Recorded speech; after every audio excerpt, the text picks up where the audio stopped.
Hello class, this is the third example of related rates of change. At any time you can pause this and give it a go yourself. So, car A is driving south towards an intersection. From the same intersection, car B is driving east at a constant 60 kilometers per hour. If you haven't seen this notation yet, you can think of it as since it is -1, it becomes 60 kilometers over an hour per hour. So let's keep going. At what speed is car A traveling when car B is 8 kilometers from the intersection? Both cars are always 10 kilometers apart. Okay, so this question is rather difficult. So let's not focus too much on everything just yet. Let's focus on a few things at a time. So let's take a look at the first sentence. Car A is driving south towards an intersection. Okay, so let's say car A is here. The intersection is directly south, so it's going south. Let's call that I for intersection, and this is car A, and it's going towards the south. So car A starts north, goes south. Now it says from the same intersection, car B is driving east. So it's going this way. So let's draw that. So car B is going here. Let's say car B is already here. That's car B. It's going this way. And it's going at a constant speed or a constant rate at 60 kilometers per hour. Okay, so that's going to be 60 kilometers per hour. So far we have this going for us. Hopefully you managed to draw this as well. Let's keep going. At what speed is car A traveling? So hopefully you can already see that there is a rate. At what speed is car A traveling?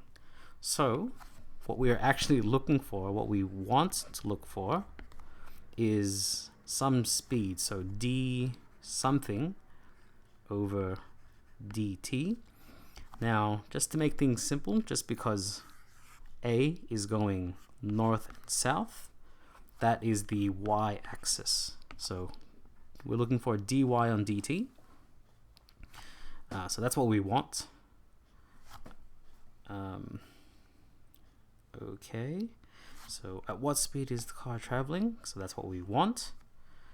When car B is 8 kilometers from the intersection. So let's fill that part in. The intersection is here. And B is 8 kilometers. And likewise, since this is X and Y, we're going to let this be, sorry, let me repeat that. Since this is Y, we're going to let the horizontal axis be X. So X equals 8 kilometers.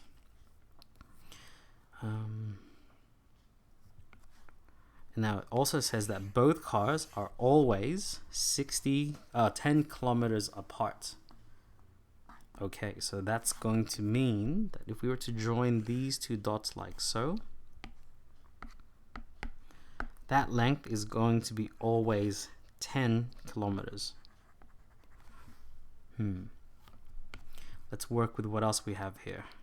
Car B is driving east at a constant 60 kilometers per hour. Okay, so we are also given, since it's 60 kilometers per hour east, now remember that's the x-axis, we can say that dx on dt is going to be 60 kilometers per hour. So the rate of change of x is a constant 60. Okay, so we're getting even closer now. So because take a look. If we have dx dt. If we can multiply this by something dx, well, really we want dy on dt, so we need this to be dy. When these cancel, we're left with what we need. So we need to look for some expression of y equals f of x. So far we don't have that, but hopefully you can see that this last statement will give exactly what we need.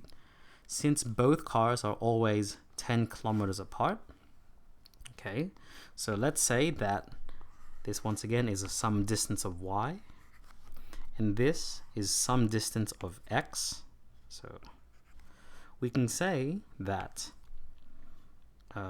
y squared plus x squared must equal 10 squared, because that there is a right angle triangle. And even if the car moves down, let's say here, if car A was here, car B would have moved a bit further, but they moved in such a way that the hypotenuse, this length here, was always 10 kilometers. Okay, so let's now make an expression for y, which isn't too bad. It's y squared equals 100 minus x squared. Y is equal to 100 minus x squared, all square root. Not only that, we said that we need dy on dx. Since we have some function y equals f of x, we can find exactly that. So dy, just to make this a little bit easier for you, 100 minus x squared to the power of half. So now when we differentiate this, we can get the following expression: 1/2 times 100 minus x squared. Subtracting 1 from this is -1/2 times the derivative of the inside, which is -2x. Simplifying this, we get -2x over 2 times 100 minus x squared, all square root.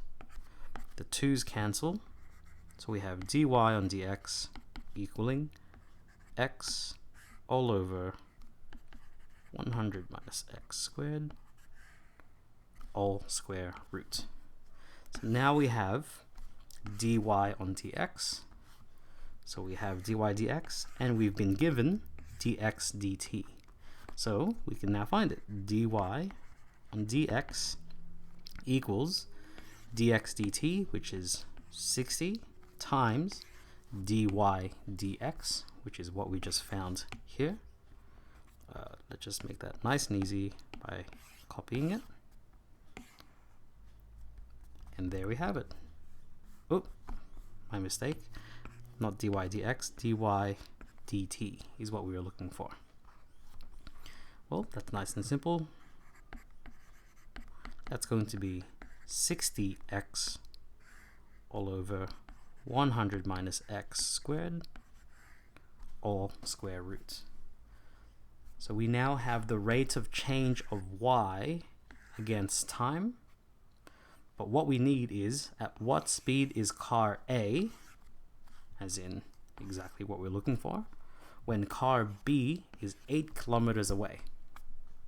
Well, all we're doing now is we're going to let x equal 8, substituting that in. We get 60 times 8 all over 100 minus 8 squared is 64.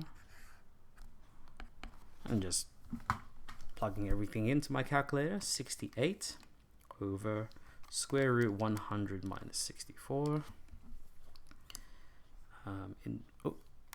Not 68. 6 times 60 times 8. My apologies. 60 times 8. Plugging all of this into my calculator, I get 80 kilometers per hour. So at what speed is car A traveling when car B is 8 kilometers away? Well, car A is traveling at 80 kilometers per hour. So I hope that gave you an insight into how we interpret scenarios, make a diagram, and the diagram really helps, and work with the information that we've been provided to find the answer we're looking for. So I hope to see you in the next video where we do an even harder example. So I hope to see you then. Best of luck.